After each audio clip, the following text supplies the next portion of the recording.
बिस्मिल्लाहिर्रहमानिर्रहीम। अस्सलाम वालेकुम बेटा, कैसे हैं आप लोग? बेटा first year chemistry chapter number 6 आज हमारा टॉपिक है chemical bonding and atomic sizes.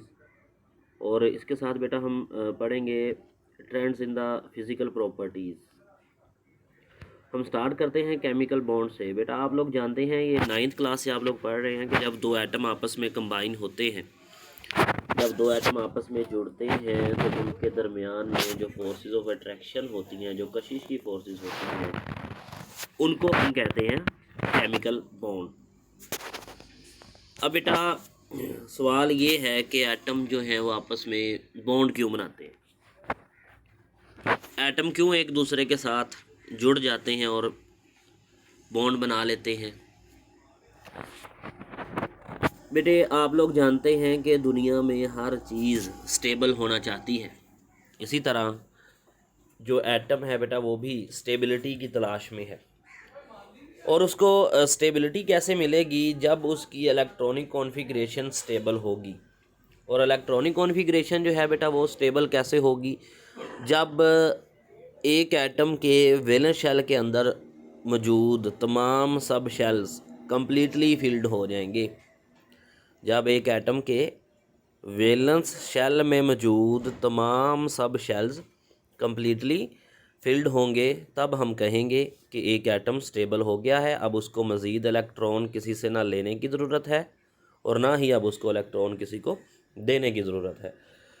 और हम जानते हैं ये भी कि एक एटम के वैलेंस शेल में मौजूद तमाम सब शेल कम्प्लीटली फिल्ड हैं। और इसकी बेस्ट मिसाल हमारे पास कौन सी है बेटा? वो है हमारे पास नोबल गैसेस। हम जानते हैं जितनी भी नोबल गैसेस हैं उनके वैलेंस शेल के अंदर जितने भी सब शेल हैं वो सारे के सारे कम्प्लीटली फिल्ड हैं और वो रिएक्शन भी नहीं करती और ना ही वो बॉन्ड बनाती हैं। अब क्वेश्चन ये है कि why noble gases are most stable. उसके लिए हमने देखा कि हमने अभी एक बात की है कि जितने भी नोबल गैसेस हैं उनके वैलेंस शेल कम्प्लीटली फिल्ड है, यानी कि वैलेंस शेल में और जगह खाली है ही नहीं। ना इलेक्ट्रॉन की कमी है ना इलेक्ट्रॉन की ज़्यादती है, कि वो उनके वैलेंस शेल के अंदर इलेक्ट्रॉन की तादाद पूरी है जितनी होनी चाहिए, तो इसलिए वो बॉन्ड नहीं बनाती। यहाँ पे हमने हीलियम और नियोन की बेटा इलेक्ट्रॉनिक कॉन्फ़िगरेशन लिखी है और इसमें हमने आपको बताया है कि पहले शेल में, नियोन के पहले शेल में एक सब शेल है एस सब शेल, उसमें 2 इलेक्ट्रॉन आ सकते हैं, वो 2 पूरे हैं। दूसरे शेल में देखें तो एस और पी हैं और एस में 2 इलेक्ट्रॉन आ सकते हैं, वो भी हैं। पी में 6 इलेक्ट्रॉन आ सकते हैं, वो भी पूरे हैं। तो ये बॉन्ड नहीं बनाएगी। इन दोनों की इलेक्ट्रॉनिक कॉन्फ़िगरेशन को, हीलियम और नियोन की इलेक्ट्रॉनिक कॉन्फ़िगरेशन को लेते हुए साइंटिस्ट ने क्या किया, उन्होंने दो रूल बनाए जिनको हम कहते हैं ऑक्टेट रूल। यानी कि अगर वैलेंस शेल में 8 इलेक्ट्रॉन पूरे हो जाएं तो एटम स्टेबल हो जाता है। और डुप्लेट रूल यानी वैलेंस शेल में 2 इलेक्ट्रॉन हो जाएं तो भी डुप्लेट रूल जो है वो फॉलो होगा और उससे एटम स्टेबल हो जाएगा। सबसे पहले हम ऑक्टेट रूल को पढ़ते हैं। ऑक्टेट रूल होता है एक एटम की सलाहियत कि वो मैक्सिमम 8 इलेक्ट्रॉन अपने वैलेंस शेल के अंदर अटेन कर सके, उसको हम कहते हैं ऑक्टेट रूल। ऑक्टेट ऑक्टा से निकाला, ऑक्टा का मतलब है 8। लेकिन बेटा ऑक्टेट रूल की कुछ लिमिटेशन है। वो क्या है कि ये यूनिवर्सल नहीं है, यानी कि दुनिया में मौजूद तमाम एलिमेंट्स के ऊपर ये एप्लीकेबल नहीं है। सिर्फ सेकंड पीरियड के जो एलिमेंट हैं बेटा उन्हीं के ऊपर ये एप्लीकेबल है। हायर मेंबर जो हैं उनके ऊपर एप्लीकेबल नहीं है। तो इनकम्प्लीट ऑक्टेट या सेंट्रल एटम का इनकम्प्लीट ऑक्टेट की अगर हम बात करें तो लिथियम में देखें तो लिथियम में ऑक्टेट रूल फॉलो नहीं हो रहा। यहाँ पे लिथियम के वैलेंस शेल में कितने इलेक्ट्रॉन आ रहे हैं? 2 इलेक्ट्रॉन। बेरिलियम के वैलेंस शेल में 4 इलेक्ट्रॉन आ रहे हैं। बोरॉन ट्राइक्लोराइड में बोरॉन के वैलेंस शेल में 6 इलेक्ट्रॉन आ रहे हैं। अगर हम इनकी बात करें, अब इनमें ऑक्टेट रूल फॉलो नहीं हो रहा, इनमें ऑक्टेट रूल फॉलो नहीं हो रहा। इसी तरह अगर हम बात करें PCl5 की तो बेटा फास्फोरस के वैलेंस शेल में 10 इलेक्ट्रॉन आ रहे हैं। SF6 में सल्फ़र के वैलेंस शेल में 12 इलेक्ट्रॉन आ रहे हैं। और H2SO4 की अगर हम बात करें तो इसके वैलेंस शेल में 16 इलेक्ट्रॉन, S के वैलेंस शेल में 16 इलेक्ट्रॉन आ रहे हैं। तो इसका मतलब ये हुआ कि जो यहाँ पे PCl5, SF6 और H2SO4 है, इनमें ऑक्टेट रूल फॉलो नहीं किया जा रहा। इनमें ऑक्टेट रूल फॉलो नहीं किया जा रहा। बेटा यहाँ तक आपने याद रखना है, ऑक्टेट रूल जो है वो 8 इलेक्ट्रॉन अपने वैलेंस शेल में पूरा करना, एक एटम की सलाहियत कि वो अपने वैलेंस शेल में 8 इलेक्ट्रॉन को पूरा कर सके। लेकिन कुछ ऐसे भी एलिमेंट हैं जो अपने वैलेंस शेल में, अपने कुछ कंपाउंड की फॉर्म में अपने वैलेंस शेल में 8 से ज़्यादा इलेक्ट्रॉन भी रखते हैं, और कुछ ऐसे भी एलिमेंट हैं जो बॉन्ड बना के केमिकल बॉन्डिंग करके वैलेंस शेल में 8 इलेक्ट्रॉन से कम जो है वो इलेक्ट्रॉन रखते हैं। अब हम बेटा फिज़िकल ट्रेंड्स पढ़ने जा रहे हैं फिज़िकल प्रॉपर्टीज़ के, तो उनमें हमारे पास सबसे पहला जो है वो है एटॉमिक साइज़। एटम का साइज़ हमारे लिए बड़ा अहम होता है मालूम करना। अगर एटम का साइज़ हमें पता है तो बेटा हम फिज़िकल और केमिकल प्रॉपर्टीज़ जो हैं भी वो भी उसकी मैयर कर सकते हैं। एटॉमिक साइज़ मैयर करने के लिए हम बेटा स्टार्ट करते हैं एटॉमिक रेडियाई से। एटॉमिक रेडियाई क्या होता है? That is the average distance between the nucleus of an atom and its outermost shell. के मेरे पास एक एटम है, उसके न्यूक्लियस और उसके वैलेंस शेल के दरमियान में जो फासला होगा date is the atomic radii. ये क्या होगा? एटॉमिक रेडियाई होगा। एटॉमिक रेडियाई को मैयर करने के लिए हम स्पेक्ट्रोस्कोपिक मैयरमेंट भी इस्तेमाल करते हैं और एक्सरे स्टडी भी हम इसकी करते हैं, और एटॉमिक रेडियस को हम पिकोमीटर में मैयर कर सकते हैं, नैनोमीटर में मैयर कर सकते हैं और एंगस्ट्रम में मैयर कर सकते हैं। अब सवाल ये है कि हम एटम का रेडियस जो है वो प्रीसाइजली जो है वो मैयर क्यों नहीं कर सकते? क्योंकि एटम बहुत ही स्मॉल पार्टिकल है, और एक स्मॉल पार्टिकल है और ऊपर उसमें ये होता है कि एटम की हमने यहाँ पे डायग्राम जब हम बनाते हैं तो हम कहते हैं कि एटम स्फीरिकल है, लेकिन एटम स्फीरिकल होता नहीं है, और एटम की कोई ख़ास शार्प बाउंड्री भी नहीं होती। इलेक्ट्रॉनिक डिस्ट्रीब्यूशन जो होती है वो एक सिमेट्रिकल नहीं होती।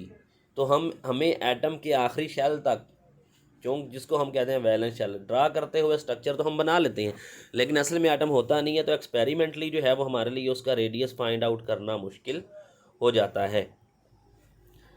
अब बेटा पीरियोडिक ट्रेंड अगर हम देखें तो across the period left to right जो है वो एटॉमिक रेडियस डिक्रीज़ करता है। क्यों? क्योंकि न्यूक्लियर चार्ज इंक्रीज़ कर रहा है, यानी कि वैलेंस शेल में मौजूद इलेक्ट्रॉन के ऊपर न्यूक्लियस की फोर्स ऑफ अट्रैक्शन जो है वो इंक्रीज़ कर रही है, जिसकी वजह से वैलेंस शेल न्यूक्लियस के करीब आ जाएगा, और वैलेंस शेल के न्यूक्लियस के करीब आने से ये जो फासला है न्यूक्लियस और वैलेंस शेल का वो कम हो जाएगा, और रेडियस जो है वो भी कम हो जाएगा।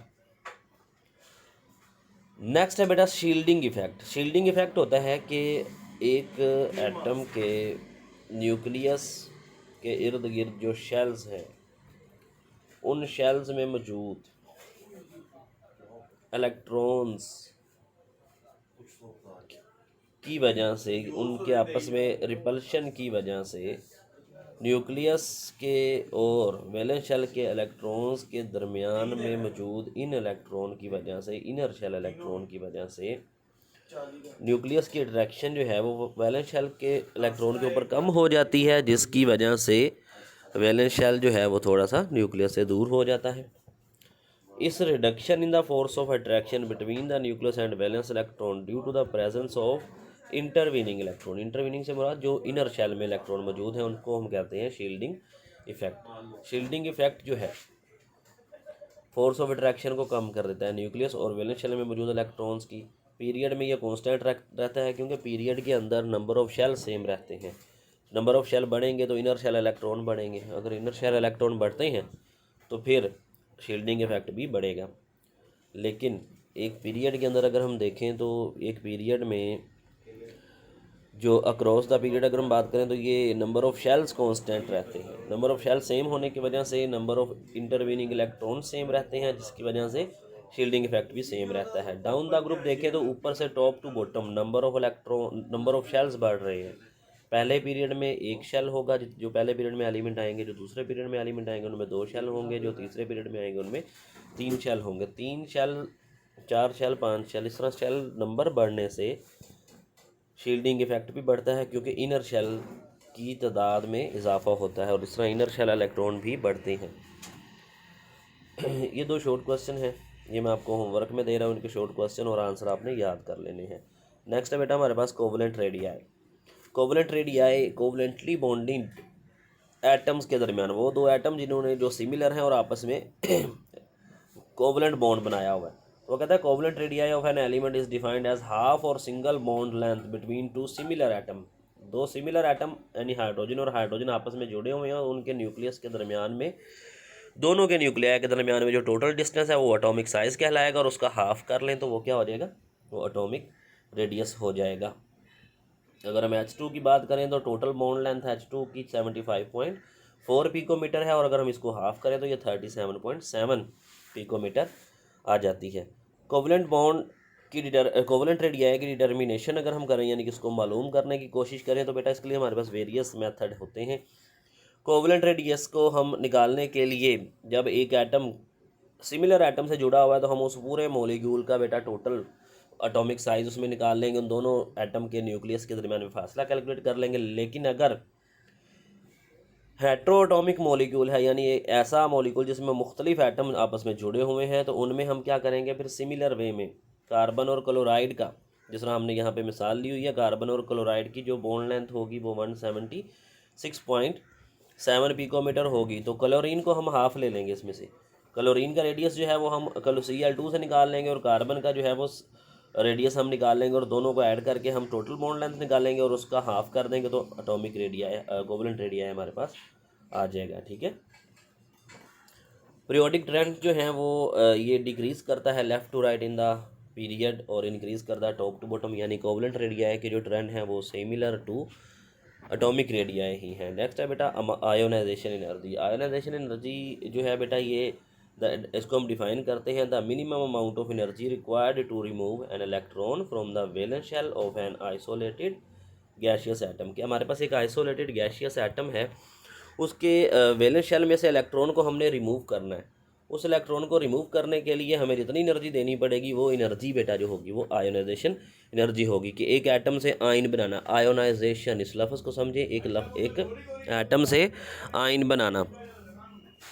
तो जैसे मेरे पास हाइड्रोजन है, हाइड्रोजन में से एक इलेक्ट्रॉन निकाला तो मुझे इतनी 13 किलो जूल पर मोल एनर्जी देनी पड़ेगी।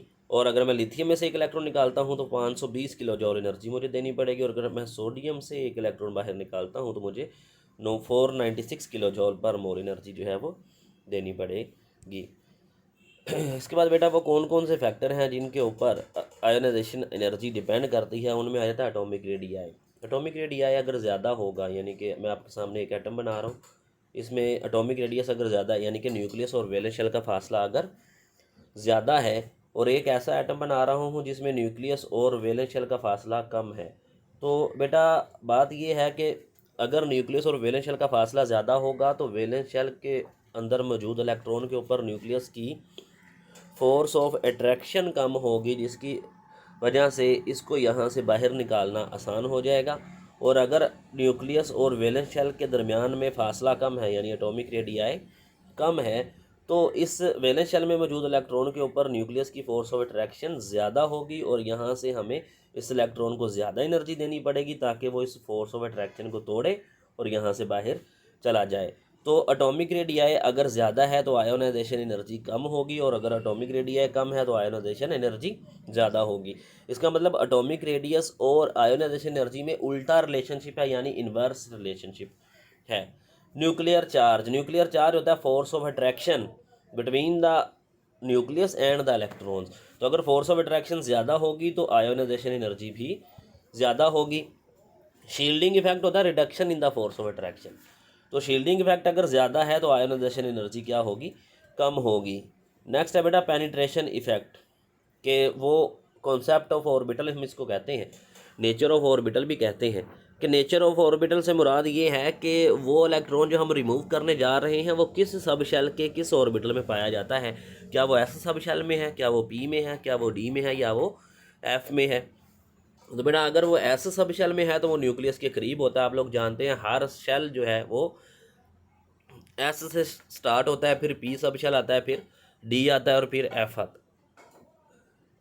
तो एस में अगर इलेक्ट्रॉन बाहर निकाल रहे हैं तो ज़्यादा एनर्जी देनी पड़ेगी पी में मौजूद इलेक्ट्रॉन की निस्बत। इस तरह पी में मौजूद इलेक्ट्रॉन को अगर बाहर निकालना है तो उसको हमने जो है वो ज़्यादा एनर्जी देनी है एज़ कम्पेयर टू डी में मौजूद इलेक्ट्रॉन। ठीक है, तो ये मैंने ऑर्डर ऑफ जो है वो आयोनाइजेशन एनर्जी लिखा है कि अगर एस में से इलेक्ट्रॉन निकालेंगे तो ज़्यादा एनर्जी देंगे, पी की निस्बत, और पी में से इलेक्ट्रॉन निकालेंगे तो ज़्यादा एनर्जी देंगे डी की निस्बत, और डी ऑर्बिटल से इलेक्ट्रॉन निकालना है तो ज़्यादा एनर्जी देनी पड़ेगी एफ की निस्बत।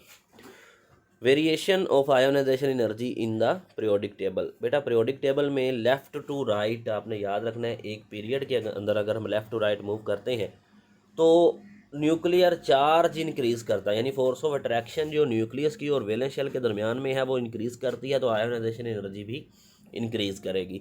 अगर हम डाउन द ग्रुप मूव करते हैं टॉप टू बॉटम, तो टॉप टू बॉटम बेटा जो है वो न्यूक्लियर चार्ज जो है यानी force of attraction between the nucleus and electron decrease करती है, और इसके डिक्रीज़ करने से आयोनाइजेशन एनर्जी भी डिक्रीज़ होती है। अब बेटा कुछ एलिमेंट ऐसे हैं जो एबनॉर्मल बिहेवियर शो करते हैं, जैसे ग्रुप नंबर, हमने कहा कि left to right ionization energy बढ़ती है, लेकिन इसका मतलब है ग्रुप नंबर 2A में जो मौजूद इलेक्ट्रॉन हैं उनकी निस्बत ग्रुप नंबर 3A में मौजूद इलेक्ट्रॉन जो हैं उनकी एनर्जी कम होनी चाहिए आयोनाइजेशन एनर्जी, लेकिन ज़्यादा होनी चाहिए सॉरी, ग्रुप नंबर 2A में मौजूद इलेक्ट्रॉन की निस्बत ग्रुप नंबर 3A में मौजूद इलेक्ट्रॉन की एनर्जी आयोनाइजेशन एनर्जी ज़्यादा होनी चाहिए, लेकिन ग्रुप नंबर 3A के इलेक्ट्रॉन आसानी से रिलीज़ हो जाते हैं, लेकिन ग्रुप नंबर 2A के जो एलिमेंट है उनमें से इलेक्ट्रॉन को निकालना मुश्किल होता है। उसकी वजह क्या है? उसकी वजह है कि अगर हम ग्रुप नंबर 3A में से इलेक्ट्रॉन निकालें तो हम P सब शेल से इलेक्ट्रॉन निकाल रहे हैं, लेकिन अगर हम ग्रुप नंबर 2A से इलेक्ट्रॉन निकाल रहे हैं तो इसका मतलब है हम ग्रुप नंबर 2A में मौजूद सब S ऑर्बिटल से इलेक्ट्रॉन निकाल रहे हैं। तो यहाँ पे नेचर ऑफ ऑर्बिटल मैटर करती है, S में से इलेक्ट्रॉन निकालना मुश्किल होता है, P में से इलेक्ट्रॉन निकालना आसान होता है, इसलिए ग्रुप नंबर 3A में से इलेक्ट्रॉन आसानी से रिलीज़ हो जाता है कम एनर्जी दे के, और ग्रुप नंबर 2A से इलेक्ट्रॉन ज़्यादा एनर्जी देने से रिलीज़ होता है। इस तरह ग्रुप नंबर 5A की जो आयोनाइजेशन एनर्जी है वो ज़्यादा होती है ग्रुप नंबर 6A से। उसकी वजह क्या है? ये हमने ग्रुप नंबर 5A का एक मेंबर नाइट्रोजन लिखा है, इसकी इलेक्ट्रॉनिक कॉन्फ़िगरेशन लिख दी है। इसके बाद हमने ग्रुप नंबर 6A का ऑक्सीजन एलिमेंट लिखा और इसकी इलेक्ट्रॉनिक कॉन्फ़िगरेशन लिखी है। बेटा यहाँ पे जो फैक्टर आ रहा है, यहाँ पे जो फैक्टर आ रहा है वो है स्टेबल इलेक्ट्रॉनिक कॉन्फ़िगरेशन। नाइट्रोजन की इलेक्ट्रॉनिक कॉन्फ़िगरेशन क्या है? स्टेबल है, stability associated with nitrogen family, stability ज़्यादा है क्योंकि इसमें पी सब शेल जो है वो हाफ फील्ड है, और हाफ फील्ड सब शेल जो होता है वो स्टेबल होता है। हायर आयोनाइजेशन एनर्जी की अगर हम एक एटम से एक इलेक्ट्रॉन निकालते हैं तो उसकी पहली आयोनाइजेशन एनर्जी आएगी, और अगर हम दूसरा इलेक्ट्रॉन निकालते हैं तो वो उसकी सेकंड आयोनाइजेशन एनर्जी आएगी। अब सेकंड आयोनाइजेशन एनर्जी जो होती है वो पहली आयोनाइजेशन एनर्जी से ज़्यादा होती है। उसकी वजह क्या है? उसकी वजह ये है कि हमने दूसरा इलेक्ट्रॉन जो निकालना है वो यूनी पॉजिटिव आयन से निकालना है, यूनी पॉजिटिव आयन से निकालना है, यानी कि पहले एक इलेक्ट्रॉन के लूज़ होने के बाद जो रिमेनिंग इलेक्ट्रॉन है उनके ऊपर न्यूक्लियस की फोर्स ऑफ अट्रैक्शन बहुत ही ज़्यादा होगी, और न्यूक्लियस की फोर्स ऑफ अट्रैक्शन बहुत ज़्यादा होने की वजह से हमें ज़्यादा एनर्जी देनी पड़ेगी। अगर हम मैग्नीशियम में से तीसरा इलेक्ट्रॉन निकालते हैं तो वो बहुत ज़्यादा हायर एनर्जी का गैप जो है वो गैप आएगा। इसका मतलब ये है कि मैग्नीशियम 2 इलेक्ट्रॉन लूज़ कर सकती है, तीसरा इलेक्ट्रॉन लूज़ नहीं करेगी। तो इससे हमें क्या पता चलता है? इससे पता चलता है कि आयोनाइजेशन एनर्जी जो है वो हमें एक एटम की वैलेंसी के बारे में भी बता देती है कि वो कितने इलेक्ट्रॉन लूज़ कर सकता है। क्वेश्चन बड़ा अहम है कि why second ionization energy value is higher than first ionization energy value है। कि सेकंड का मतलब सेकंड आयोनाइजेशन एनर्जी का मतलब है वो एनर्जी जो दूसरा इलेक्ट्रॉन निकालने के लिए हम देंगे, और फर्स्ट आयोनाइजेशन एनर्जी का मतलब है वो एनर्जी जो पहला इलेक्ट्रॉन जो है वो निकालने के लिए हम उसको देंगे। इसके बाद बेटा आयोनाइजेशन एनर्जी की एप्लीकेशन है। सबसे पहली एप्लीकेशन है index to the metallic character, that is very important short question, बहुत ज़्यादा अहम शॉर्ट क्वेश्चन है बेटा ये, कि आयोनाइजेशन एनर्जी जो है वो इंडेक्स है टू द मेटालिक करेक्टर के, मेटालिक करेक्टर के बारे में बताती है। वो मेटल क्या होती है? मेटल वो होती है जो आसानी से इलेक्ट्रॉन लूज़ कर दे, तो आसानी से इलेक्ट्रॉन लूज़ करेगी, इसका मतलब उसकी आयोनाइजेशन एनर्जी कम होगी। तो मेटल जो होंगी उनकी आयोनाइजेशन एनर्जी क्या होगी? कम होगी। और अगर आयोनाइजेशन एनर्जी बहुत ज़्यादा हाई है तो इसका मतलब है वो एलिमेंट नॉन मेटल है, और इंटरमीडिएट वैल्यू है तो इसका मतलब है मेटलॉइड होगा।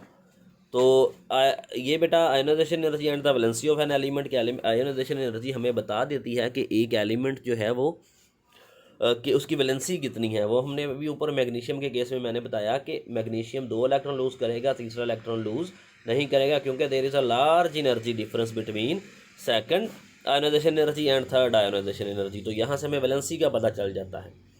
इसके बाद बेटा इलेक्ट्रॉन एफिनिटी है। इलेक्ट्रॉन एफिनिटी जो है that is the amount of energy released when an electron is added to the empty और पार्शली फील्ड के। जब हम अब हम उल्टी बात कर रहे हैं उससे, पहले हमने कहा कि हम एक एटम से इलेक्ट्रॉन को बाहर निकालेंगे तो उसके लिए हमें एनर्जी देनी पड़ेगी। अब हम एक एटम में इलेक्ट्रॉन को ऐड करने जा रहे हैं ताकि वो यूनी नेगेटिव आयन बन सके। यूनी नेगेटिव का मतलब है एक, यूनी का मतलब एक, नेगेटिव का मतलब -1 चार्ज वाला आयन बनाने के लिए। जब एक एटम को एक इलेक्ट्रॉन दे देंगे तो अल्टीमेटली वो नेगेटिव में कन्वर्ट हो जाएगा, नेगेटिव आयन बना देगा, तो एनर्जी क्या होगी, रिलीज़ होगी। तो कितनी एनर्जी रिलीज़ होगी, वो इलेक्ट्रॉन एफिनिटी है। सेम बेटा फैक्टर हैं इलेक्ट्रॉन एफिनिटी के, वही फैक्टर हैं जो हमने आयोनाइजेशन एनर्जी के लिए पढ़े थे, और इसके सेम ट्रेंड हैं जो हमने आयोनाइजेशन एनर्जी के लिए पढ़े थे कि पीरियड में ये आयोनाइजेशन एनर्जी जो है एटॉमिक रेडिया डिक्रीज़ करता है, न्यूक्लियर चार्ज इंक्रीज़ करता है, तो इलेक्ट्रॉन एफिनिटी भी लेफ़्ट टू राइट इंक्रीज़ करती है, और डाउन द ग्रुप ये डिक्रीज़ करती है। इलेक्ट्रॉन एफिनिटी का एबनॉर्मल बिहेवियर, बेटा जो ग्रुप नंबर 2A के एलिमेंट हैं उनके वैलेंस शेल में 2 इलेक्ट्रॉन हैं, तो मज़ीद इलेक्ट्रॉन वो अकोमोडेट नहीं कर सकते, वो इलेक्ट्रॉन को गेन नहीं करेंगे, तो इनके लिए इलेक्ट्रॉन एफिनिटी की वैल्यू बहुत ज़्यादा होगी। ग्रुप नंबर 5A के जो एलिमेंट हैं उनके अंदर half filled p subshell होता है, ये भी हमने पढ़ा, तो ये एक्स्ट्रा स्टेबल होते हैं, तो ये भी इलेक्ट्रॉन एफिनिटी जो है वो इनकी वैल्यू भी लो होती है as compare to group number 5A। और नोबल गैसेस के वैलेंस शेल में कम्प्लीटली फिल्ड अलग होता है वो इलेक्ट्रॉन के साथ, और उसमें भी इलेक्ट्रॉन की मज़ीद गुंजाइश नहीं होती, तो वो भी इलेक्ट्रॉन गेन नहीं करता। ये 3 बातें आपने याद रखनी है। शॉर्ट क्वेश्चन है बेटा, ये बहुत अहम शॉर्ट क्वेश्चन है कि why the second value of electron affinity of an element is usually show with a positive sign. Definition में हमने कहा कि अमाउंट ऑफ एनर्जी रिलीज्ड, वो एनर्जी जो रिलीज़ होती है जब हमें एक इलेक्ट्रॉन को एटम में ऐड करते हैं। लेकिन जब हम एक इलेक्ट्रॉन को एटम में ऐड कर चुके हैं और हम उसमें दूसरा इलेक्ट्रॉन ऐड करने जा रहे हैं, तो अब होगा क्या कि जब हमने एक इलेक्ट्रॉन बेटा एटम में ऐड कर दिया तो हमने उसका नेगेटिव आयन बना दिया। अब उस नेगेटिव आयन में जब हम दूसरा इलेक्ट्रॉन ऐड करेंगे तो वो 2 नेगेटिव आयन जो है वो इस आने वाले इलेक्ट्रॉन को रिपेल करेगा।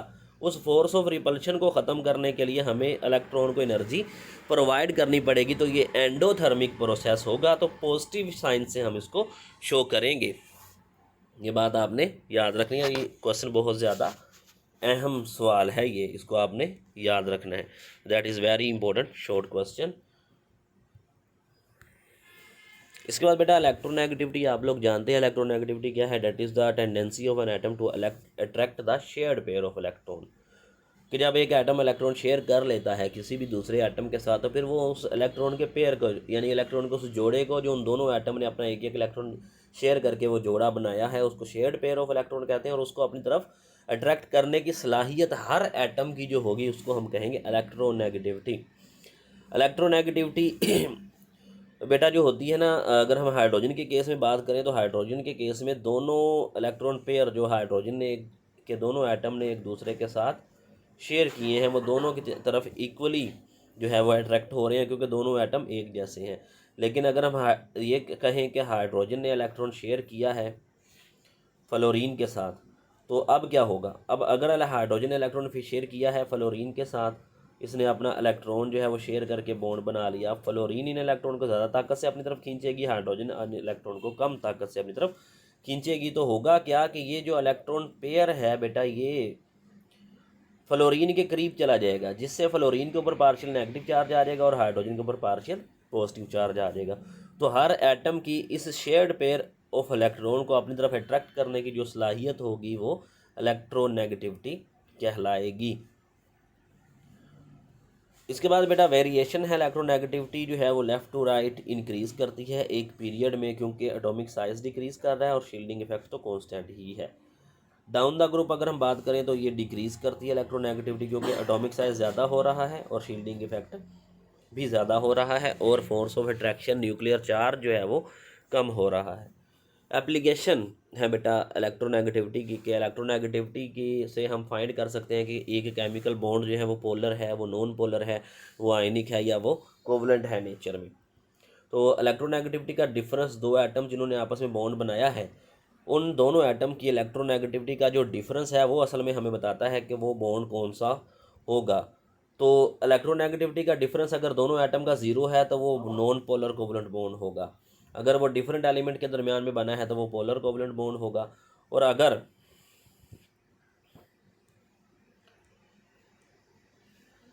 वो जो है वो बहुत ज़्यादा डिफरेंट आइंस के आयनिक कंपाउंड के बॉन्ड होगा, अगर वो बहुत ज़्यादा डिफरेंस आ रहा है, बहुत बड़ा ज़्यादा डिफरेंस आ रहा है इलेक्ट्रोनेगेटिविटी का, तो अगर डिफरेंस 1.7 या इससे ज़्यादा का हो तो बॉन्ड जो है वो आयनिक हो जाता है। बॉन्ड स्ट्रेंथ के बारे में बताएगी, ग्रेटर जितना इलेक्ट्रोनेगेटिविटी का डिफरेंस दोनों बॉन्डेड एटम के दरमियान में ज़्यादा होगा उतना ही बॉन्ड पोलैरिटी ज़्यादा होगी, उतना ही बॉन्ड स्ट्रॉन्ग होगा। इसके बाद बेटा हमारे पास है लेविस मॉडल के मुताबिक टाइप्स ऑफ बॉन्ड। हम लोग जानते हैं एक एटम स्टेबल होने के लिए आयनिक बॉन्ड बनाता है, कोवलेंट बॉन्ड बनाता है और कोऑर्डिनेट कोवलेंट बॉन्ड जो है वो बनाता है। तो लीविस कॉन्सेप्ट के मुताबिक अगर हम इसको देखें तो सबसे पहले हम आयनिक बॉन्ड को स्टडी करते हैं। आयनिक बॉन्ड को डिफाइन कैसे किया जाता है? ये एक इलेक्ट्रोस्टैटिक फोर्स ऑफ अट्रैक्शन है जो पॉजिटिव और नेगेटिव आयंस के दरमियान में होती है जब वो आपस में जुड़ जाते हैं। आयनिक बॉन्ड बनता कैसे है? लीविस थ्योरी के मुताबिक हम इसको पढ़ेंगे कि एक एटम जो है वो अपने वैलेंस शेल में ऑक्टेट या डुप्लेट रोल फॉलो करने के लिए वो क्या करता है? इलेक्ट्रॉन को लूज़ करता है और पॉजिटिव आयन बना देता है, जबकि दूसरा एटम जो है वो अपने वैलेंस शेल में ऑक्टेट या डुप्लेट रूल को फॉलो करने के लिए एक इलेक्ट्रॉन को या एक से ज़्यादा इलेक्ट्रॉन को गेन करता है और नेगेटिव आयन बना देता है। जब दोनों नेगेटिव और पॉजिटिव आयन बन जाते हैं तो आपस में पॉजिटिव और नेगेटिव आयन अट्रैक्ट होते हैं और वो जुड़ जाते हैं। इसको हम कहते हैं कोवलेंट आयनिक बॉन्ड। क्या कहते हैं? Ionic bond. इस तरह अगर हम बात करें कैल्शियम की, तो कैल्शियम के पहले शेल में 2 इलेक्ट्रॉन हैं, दूसरे में 8 हैं, तीसरे में भी 8 हैं और चौथे शेल में 2 इलेक्ट्रॉन हैं। अब कैल्शियम चौथे शेल में मौजूद इन 2 इलेक्ट्रॉन को लूज़ कर देगा और ये क्या बना देगा? Ca+2 और उसका ऑक्टेट रूल फॉलो हो जाएगा। और यही अगर हम ऑक्सीजन के लिए देखें तो ऑक्सीजन के वैलेंस शेल पहले शेल में 2 इलेक्ट्रॉन हैं और दूसरे शेल में 6 इलेक्ट्रॉन हैं। तो अगर ये 2 इलेक्ट्रॉन गेन कर ले तो इसके वैलेंस शेल में 8 इलेक्ट्रॉन पूरे हो सकते हैं। तो यही 2 इलेक्ट्रॉन इसने गेन कर लिए और उसके वैलेंस शेल में ऑक्टेट रूल जो है उसको फॉलो किया गया और इसके वैलेंस शेल में 8 इलेक्ट्रॉन पूरे हो गए। अब ये ऑक्सीजन बना O2 नेगेटिव और कैल्शियम बना Ca2+। तो ये दोनों पॉजिटिव और नेगेटिव आयन आपस में जुड़ते हैं तो कैल्शियम ऑक्साइड बनता है और ये कैल्शियम ऑक्साइड जो बना है इन दोनों के दरमियान में कैल्शियम और ऑक्सीजन के जो आइंस हैं वो आपस में जुड़े हैं, इसलिए हम इसको कहते हैं ये वो फोर्स ऑफ अट्रैक्शन है जो दो अपोजिटली चार्ज आइंस के दरमियान है। तो ये क्या होगी? ये आयनिक बॉन्ड होगा। इसके बाद एल्यूमिनियम ऑक्साइड की हमने यहाँ पे एग्जांपल ली हुई है, इसको आपने स्टडी कर लेना है। नेक्स्ट है बेटा percentage of ionic nature in a compound. कि एक हमारे पास क्राइटेरिया है इलेक्ट्रोनेगेटिविटी का जिससे हम नेचर ऑफ बॉन्ड समझ सकते हैं और परसेंटेज ऑफ आयनिक नेचर जो है वो निकाल सकते हैं। अगर एक ऐसा बॉन्ड है जिसमें इलेक्ट्रोनेगेटिविटी का डिफरेंस 1.7 से ज़्यादा आ रहा है तो वो आयनिक बॉन्ड कहलाता है। और अगर हम बात करें सोडियम क्लोराइड की, तो सोडियम क्लोराइड 72% आयनिक करैक्टर रखता है और कैल्शियम फ्लोराइड जो है वो 92% जो है वो आयनिक जो है वो करैक्टर रखता है। नेक्स्ट बेटा है covalent bond, electron pair bond भी इसको हम कहते हैं। ये वो फोर्स ऑफ अट्रैक्शन है जो जिसमें 2 एटम है, उन्होंने आपस में अपना एक इलेक्ट्रॉन शेयर किया हुआ है और इलेक्ट्रॉन का जोड़ा दोनों एटम में की तरफ से शेयर्ड है। उस ऐसा बॉन्ड जो कि शेयर्ड इलेक्ट्रॉन के साथ जो है वो बनता है, जब दोनों एटम अपना एक इलेक्ट्रॉन या 2 इलेक्ट्रॉन शेयर करते हैं तो जो बॉन्ड बनता है वो कोवेलेंट बॉन्ड होता है। और ये वो फोर्स ऑफ अट्रैक्शन होती है जो शेयर्ड पेयर ऑफ इलेक्ट्रॉन के ऊपर लग रही होती है। लीविस और कौशल के मुताबिक कोवेलेंट बॉन्ड जो है वो म्यूचुअल शेयरिंग ऑफ इलेक्ट्रॉन से बनता है 2 एटम की, ठीक है। तो ये हम जानते हैं इसके बारे में। अब बेटा कोवेलेंट बॉन्ड जो है वो हम पोलर कब होगा और वो नॉन पोलर कब होगा, इसकी टाइप्स आ गई हैं। जब वो 2 सिमिलर एटम के दरमियान में बना हुआ है तो वो जो है ना वो नॉन पोलर होगा, और जब वो दो डिफरेंट एटम के दरमियान में बना हुआ है तो वो पोलर होगा। क्योंकि 2 डिफरेंट एटम जब इलेक्ट्रॉन शेयर करेंगे तो उनमें इलेक्ट्रोनेगेटिविटी का डिफरेंस जो है वो ज़्यादा होगा, और इलेक्ट्रोनेगेटिविटी का डिफरेंस ज़्यादा होगा तो फिर एक एटम अपने शेयर्ड पेयर ऑफ इलेक्ट्रॉन को अपनी तरफ खींच लेगा, वो एटम खींच लेगा शेयर्ड पेयर ऑफ इलेक्ट्रॉन को अपनी तरफ जिसकी इलेक्ट्रोनेगेटिविटी ज़्यादा होगी, तो ये पोलर कोवेलेंट बॉन्ड हो जाएगा। अब बेटा बात यह है कि नंबर ऑफ इलेक्ट्रॉन पे भी डिपेंड करते हैं। Types on the basis of numbers, number के कितने कोवेलेंट बॉन्ड बन रहे हैं 2 एटम के दरमियान। सिंगल कोवेलेंट बॉन्ड कब बनता है? जब 2 एटम आपस में बॉन्ड बना रहे हैं और दोनों एटम अपना एक इलेक्ट्रॉन शेयर कर रहे हैं। जिस तरह यहाँ पे कार्बन ने जो है वो इस कार्बन के साथ एक इलेक्ट्रॉन शेयर किया और तीनों हाइड्रोजन के साथ एक इलेक्ट्रॉन शेयर किया, यानी कि ये मेरे पास कार्बन है, कार्बन के पास 4 इलेक्ट्रॉन थे, चारों इलेक्ट्रॉन में से इसने हर एटम के साथ, हाइड्रोजन के हर एटम के साथ एक एक इलेक्ट्रॉन ये शेयर करती गई और बॉन्ड बनाती गई। तो अब ये सारे के सारे वो जो बॉन्ड होंगे वो सिंगल कोवलेंट बॉन्ड होंगे, क्योंकि यहाँ पे एक एक इलेक्ट्रॉन हर एटम के साथ इसने शेयर किया है। अगर एक एटम दूसरे एटम से जो है वो 2 इलेक्ट्रॉन शेयर करता है तो बेटा वो डबल कोवलेंट बॉन्ड बनेगा, और अगर एक एटम दूसरे एटम से 3 इलेक्ट्रॉन को शेयर करता है तो वो ट्रिपल कोवलेंट बॉन्ड बनेगा। नेक्स्ट हमारे पास है कोऑर्डिनेट कोवलेंट बॉन्ड। नेक्स्ट क्या है बेटा हमारे पास? Coordinate covalent bond. Coordinate covalent bond, इसमें बेटा ऐसा बॉन्ड जो 2 एटम के दरमियान में बना तो है, लेकिन उसमें जो इलेक्ट्रॉन पेयर शेयर किया गया है वो सिर्फ एक एटम की जानिब से शेयर किया गया। और आपने याद रखना है, that is the very important short question, ये हमारे पेपर में आता है, ये बहुत अहम शॉर्ट क्वेश्चन है कि ऐसा बॉन्ड जिसमें शेयर्ड पेयर ऑफ इलेक्ट्रॉन सिर्फ एक एटम शेयर करता, दूसरा नहीं करता। इसकी मिसाल क्या है? बॉन्ड फॉर्मेशन जो हो रही है अमोनिया और BF3 के दरमियान। BF3 बेटा जो है ना वो उसमें बोरोन ने 3 फ्लोरीन के साथ अपने तीनों वैलेंस शेल के इलेक्ट्रॉन शेयर कर लिए, और इसके वैलेंस शेल में अगर हम काउंट करें तो टोटल 6 इलेक्ट्रॉन हैं, यानी कि इसको मज़ीद ऑक्टेट मुकम्मल करने के लिए 2 इलेक्ट्रॉन की ज़रूरत है। और नाइट्रोजन जो है बेटा इसके वैलेंस शेल में 8 इलेक्ट्रॉन पूरे हैं और इसके पास एक लोन पेयर है, तो ये क्या करेगा? ये एक लोन पेयर ब्रोमीन को ट्रांसफ़र कर देगा, और ये जो है वो इन दोनों के दरमियान में कोऑर्डिनेट कोवलेंट बॉन्ड जो है वो बन जाएगा। तो ये मिसाल और ये डेफिनेशन ये बेटा आपने याद रखनी है, मैं बार बार बता रहा हूँ। ये क्या है? ये इम्पोर्टेंट शॉर्ट क्वेश्चन है। ये क्या है? ये बहुत इम्पोर्टेंट शॉर्ट क्वेश्चन है। इसके बाद बेटा limitations of Lewis concept. Lewis concept को हमने पढ़ा, उसने कोवलेंट बॉन्ड के बारे में बताया, उसने हमें जो है वो आयनिक बॉन्ड के बारे में बताया, उसने हमें कोऑर्डिनेट कोवलेंट बॉन्ड के बारे में बताया। यानी कि एक सवाल था कि वाई डू एटम्स रिएक्ट, कि एटम एक दूसरे से रिएक्शन क्यों करते हैं या बॉन्ड क्यों बनाते हैं। उस सवाल का जवाब इसने बहुत अच्छा दिया। इसने कहा डुप्लेट रूल फॉलो करने के लिए, ऑक्टेट रूल फॉलो करने के लिए, और अपनी नियरेस्ट नोबल गैस जैसी इलेक्ट्रॉनिक कॉन्फ़िगरेशन करने के लिए एटम बॉन्ड बनाते हैं। लेकिन जब एटम बॉन्ड बना लेते हैं तो क्या बनता है?